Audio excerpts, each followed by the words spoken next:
Қайырлы күн достар, сіздермен бірге Жұлдызай, менің каналыма қош келдіңіздер.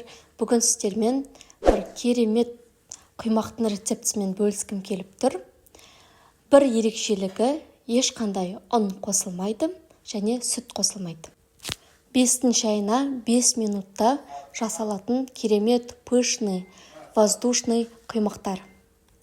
Ол үшін бізге 2 жұмыртқа керек. Жұмыртқамызды шағып алып, оған 2 ас қасық қант қосатын боламыз. Тәтті жемейтін болсаңыздар, бұл жерде қант қоспай қоюға да болады. Шым-шым тұзымызды салып, айранымызды құятын боламыз. Үй температурасында тұрса, тіпті жақсы болады. Бұл жерде мен 200 грамм құйдым айран, ал сіздер стаканмен де өлшеп құйсаңыздар болады.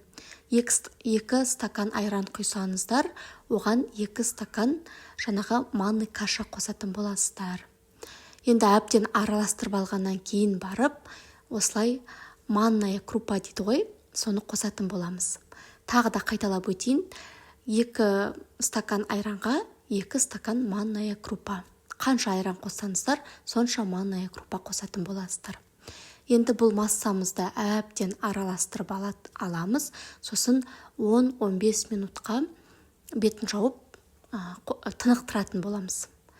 Енді менде бұл жерде 15 минут өтті. Содан кейін мен ас сода қостым. Жарты ас қасық және де шай қасық. Одан кейін ванилин қостым. Ванилин жаңағы дәмін, иісін ерекше қылып тұрады. Болмаса қоспай қоюларыңызға да болады. Енді осыны әбден араластырып алдым.